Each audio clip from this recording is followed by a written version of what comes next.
ભારતની અંદર અત્યારે ફૂલ ક્રાંતિ પ્રજ્વલિત થઈ ગઈ છે. સીજેપીના આંદોલન પછી, કોકરોચના આંદોલન પછી દુનિયાદારીને, ગુજરાતને, સૌરાષ્ટ્રને એવું લાગવા માંડ્યું મિત્રો કે ભારતીય જનતા પાર્ટી ઝૂકી ગઈ. હકીકત મિત્રો આની બહુ અલગ છે. કાલે ગુજરાતની અંદર એક સોશિયલ મીડિયા એકાઉન્ટમાંથી પોસ્ટ વાયરલ થઈ કે હવે પછી ગુજરાતના શિક્ષણ મંત્રી રીવાબા જાડેજા અને કૃષિ મંત્રી જીતુ વાઘાણીનો વારો. બરોબર, ક્યાં નથી કાઢ્યા. પણ એક વસ્તુ મિત્રો જાણી લેજો, આમાં તમને બધાને મનમાં એવો ફાકો હોય કે ભાજપ હારી ગઈ, મોદી હારી ગયો ને અમિત શાહ હારી ગયો, તો તમે બધા ફાકો કાઢી નાખજો. બરાબર, તમે જેને જેને દલાલ કયો છો, જેને જેને એમ કહો છો કે આ બધા ભારતીય જનતા પાર્ટીના એજન્ટો છે, તમે બધા જ ભાજપના એજન્ટ છો. બરાબર, ચોમાસા સત્રમાં સંસદની અંદર ભારતીય જનતા પાર્ટીને બિલ પાસ કરવા હતા. શું કરવું હતું? બિલ પાસ કરવા માટે એની પાસે સાંસદો ઓછા હતા, 237 કે આજુબાજુ કંઈક હતા.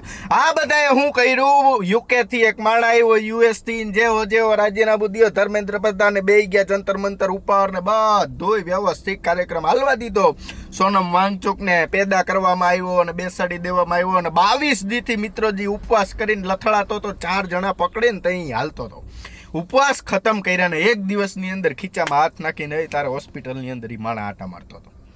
સમજી ગયા? આ બધું 20 સાંસદ ટીએમસી ના ખરીદા, 3 સાંસદ 3 રાજ્યસભામાંથી આવ્યા અને 7 આમ આદમી પાર્ટીના લઈ લીધા. બરાબર, આ દોસ્તો 357ની આવડા લોકોએ સીટો કમ્પ્લીટ કરી લીધી. હવે આને ઘટે 3 થી 4, એ તો ચૂટકી બજાવીને લઈ લે. બરાબર, આ બધું થઈ ગયા પછી મિત્રો સંસદની અંદર બિલ પાસ થવાના છે. મહિલા આયોગ હોય કે પછી આપણે બંધારણનું બિલ હોય, આ બિલ પાસ થઈ ગયા ને પછી 40 વર્ષ સુધી તમારો મારો બાપ ભારતીય જનતા પાર્ટીને ભારતમાંથી હટાવી શકે એમ નથી.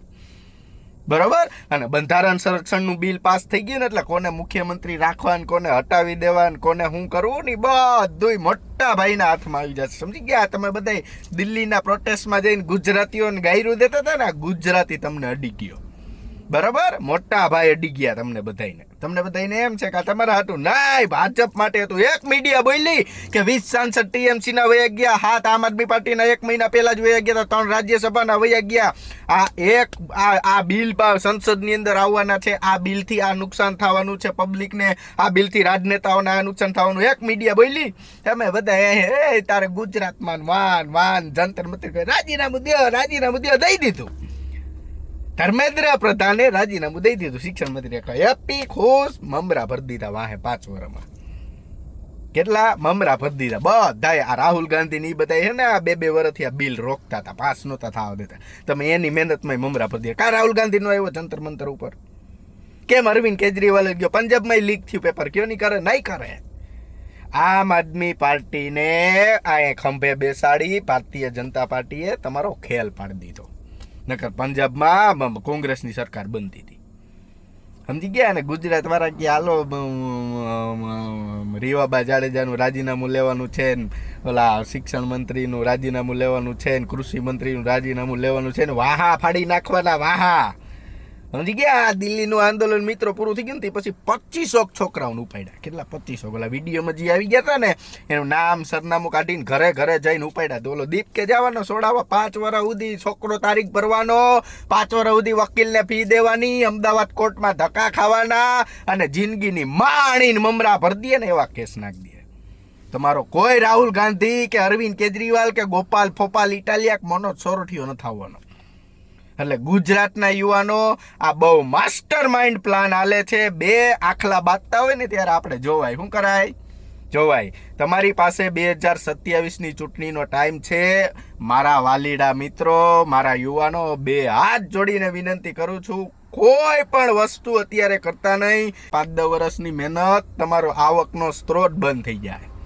સમજી ગયા? આવડા તો 5 કેસ કરી દે, પણ તમારે સાબિત કરવામાં તમારી ચડીઓ ભીની થઈ જાય. સમજો તમે? એટલે તમારું ભવિષ્ય આ કોકરોચ કે આ વંદા ગુજરાતની અંદર ઉભરી આવ્યા છે એની પાછળ ન બગાડતા. બગાડો તો તમારું જીવન છે, એમાં અમે કાંઈ કહી નહીં. આ તો અમે આમાંથી નીકળી ગયા છીએ એટલે અમે તમને સલાહ દઈ છીએ. મહિનાના 30 દિવસ કે 28 દિવસ હોય ને, એમાં મેં હોલા 17 દિન તો કોર્ટમાં જ રહું. સમજી ગયા તમે? એટલે વિચારજો વાય બાયડી છોકરા છે કે નથી કે હું છે. ના, ક્રાંતિકારી બનવાનું જોઈએ. એની માને ન હું કામ બનવું, બાંધવાનું જ હોય, પણ એની એક પેટર્ન હોય. સમજી ગયા? એક ફોનથી એક વિડીયોથી તમારા કામ થવા જોઈએ. કામ થાય ને પછી મુદ્દો બંધ કરી દો. પાછળ ને પાછળ ચોઈટા નો રહ્યો. ગોપાલ ઇટાલિયા એમ મેં કીધું હતું ને 2-4 દિવસમાં ચૈતર વસાવાના જામીન થઈ ગયા ને. જામીન કઈ નેશનલ મીડિયાએ લીધું, જામીન થઈ ગયા. આ બધું વ્યવસ્થિત પ્લાનિંગ હાલે છે. તમારે તારીખો ભરવી હોય તો તમે આ બધાની વાયદે ચડજો. રાઘવ ચડ્ડાને ભારતીય જનતા પાર્ટીએ ખરીદી લીધો. તે પછી ગુજરાતની અંદર ભાજપ રાઘવ ચડ્ડા પેદા કરે. 7-8 રાઘવ ચડ્ડા પેદા થઈ ગયા. સમજી ગયા? પહેલા તો ભાજપ ખરીદતી, હવે ભાજપ પેદા કરતા એને આવડી ગયું કે કેવી રીતના ક્રિએટરો અને કેવી રીતના સોશિયલ મીડિયા ઇન્ફ્લુએન્સરને પેદા કરાય. સમજી ગયા તમે? એટલે બહુ સંયમ જાળવજો, બહુ સંયમથી કામ લેજો. હજી તમારી પાસે પૂરતો ઘણો ટાઈમ છે. તમારી અંદર જુનૂન હશે, અમારી અંદર પણ જુનૂન છે. અમને જુનૂન ચડી જાય કે હાલો મમરા ભર દે, હાલો આપણે વિધાનસભા ઘેરી લઈ. પણ એ બોલવું બહુ હેલું છે, કરવામાં કોઈ નહીં આવે આગળ. અને એક પણ મોટા નેતા ઉપર એફઆઈઆર નહીં દાખલ થાય. એફઆઈઆર થાય તમારી મારી ઉપર. સમજી ગયા તમે? જામનગર પ્રકાશ ડોંગા આમ આદમી પાર્ટીનો મૂર્તિયો, ખબર છે ને તમને? તેની પર જીએસટીની કોઈક ફરિયાદ થઈ હતી. આખી આમ આદમી ગોપલો ઇટાલિયો ને બધા આવી ગયા હતા કે કેસ ખોટો છે ને આમ છે ને તેમ છે. એ જ પ્રકાશ ડોંગાએ 20 લાખ રૂપિયા દઈને સમાધાન કર્યું. કેસ જ ખોટો હતો, હું કેમ સમાધાન કર્યું? સમજો તમે? આમાં આમ જ હોય, આમાં બીજું કાંઈ ન હોય. એટલે તમે તમારું ધ્યાન રાખજો. પૌષ્ટિક રાજનીતિ કરો. જેને યુટ્યુબથી ફેસબુકથી પૈસા કમાવો એના માટે છૂટ, એને કરવાનું, મજા કરો. પણ જેને રાજનીતિ કરવી છે, જેને આગળ જવું છે, પૌષ્ટિક રાજનીતિ કરજો. આ બંધારણનું બિલ પાસ થયા પછી તમારી માથે 3 થી 4 ગુના છે ને, એટલે તમે 2-3 વર્ષ સુધી જેલમાંથી બહાર જ નહીં આવી શકો. સમજી ગયા ભાઈ? ત્યાં જેલમાં બેઠા barrack number 2, yard number 1, barrack number 1-2 માં જઈને જય જવાન, જય કિસાન, ઇન્કલાબ જિંદાબાદ આવા નારા નાખજો. જેલમાં બેઠા હોય એટલે ક્રાંતિકારી ના કેવલાવ, એ તમે કે દીત કેવલાવ. સમજો તમે મારી વાત? એટલે કરવાનું બધું છે ને ભાજપને હટાવવાની જ છે. જળ મૂળિયામાંથી આમ નહીં, આમ ન ભેગું થાય. સમજી ગયા? આમ તો 2-4 પાઠા મારીને 2-4 કેસ કરીને અંદરા નાખ દે ને તમારા આઈડી બંધ કરી દે ને તમારા પર 4-5 કેસ કરી દે. તમે કામ કરવાના? સમજાવો મારી વાત?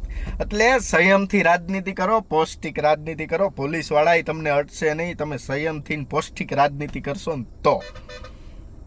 બાકી કોઈના મનમાં એવો મમરો હોય કે ઝુકેગી દુનિયા ઝુકાને વાલા ચાહીએ, ના ના ના, ઈ બધું એનું પ્લાનિંગ હતું.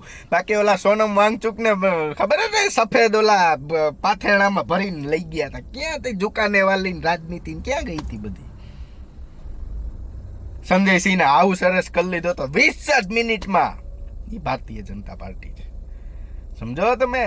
આ તમે બધા જે તુફાનો બહાર પાડો ને, આવા બધા તુફાન એને જોઈ લીધા. તમે નવું લાવો કાંઈક. આ રહેવા દો. આનાથી શું એ માણસો ઉપર કેસ થાય, દંગા ફસાદ થાય, ગવર્મેન્ટ પ્રોપર્ટીને નુકસાન થાય, પબ્લિક પ્રોપર્ટીને નુકસાન થાય, બીજું આમાં કાંઈ થશે નહીં.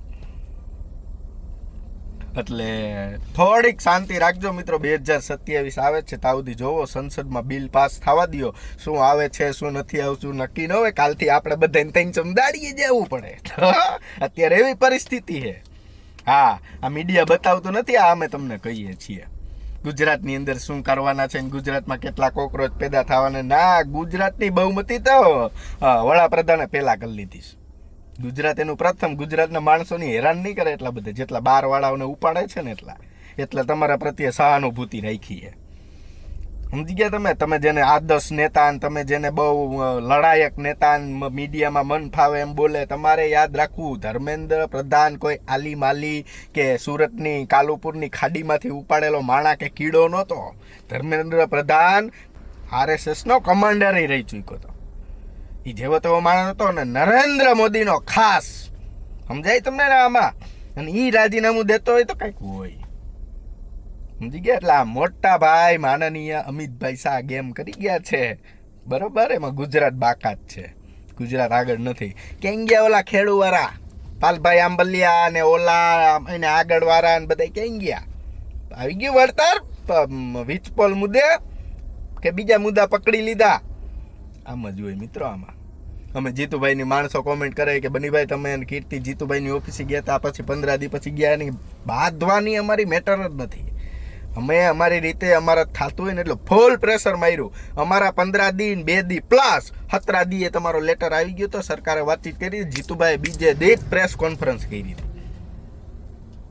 આના માટે મારે મીડિયાની અંદર કે મારા ફેસબુક ઉપર વિડીયો બનાવી ન કહેવાય કે જા બનિયાના હિસાબે જીતુભાઈ આવ્યા આવ્યા ને કામ થયા ને. આ બધાય તમને બધાઈને ભોળવીને મમરા પર દે. કેસ થયા ને કાર્યક્રમ થયા ને બહુ સંયમ રાખજો મિત્રો. 27 સુધી 27 પછી તમારામાં જેટલી ઉર્જા હોય ને ભારતીય જનતા પાર્ટી પ્રત્યેનું ઓના પ્રત્યેનું, હું તમારી ભેગો જ છું ને આપણે બધા એક જ છે ને આપણો એક જ દુશ્મન છે, બીજો કોઈ દુશ્મન નથી. પણ શાંતિ રાખજો, સંયમ રાખજો, મમરા ભરાતા વાર લાગશે નહીં. અને કોઈ માઈનો બાપ ગોપલો ઇટાલિયો કે સોરઠિયો કે એક પણ ક્યાંયથી કોઈ પ્રકારનો અરવિંદ કેજરીવાલ દિલ્હીથી આવવાનો નથી. જામીન તો બધાય કરાવી દઈએ. જેલની ચોખટ ઉપર લઈ જાય પછી ત્યાંથી જામીન બીડું લઈને આવે ને પતી જાય, બધાય કરાવી દઈએ. પછી જે વાયલી તારીખ રહી ને મિત્રો, આ બહુ અઘરું છે. સોમવારે જાજો અમદાવાદની કોર્ટમાં, તમને મચ્છી માર્કેટ દેખાય. આટલા આરોપ તારીખમાં આવે. સમજી ગયા તમે? એટલે બહુ સંયમ રાખજો.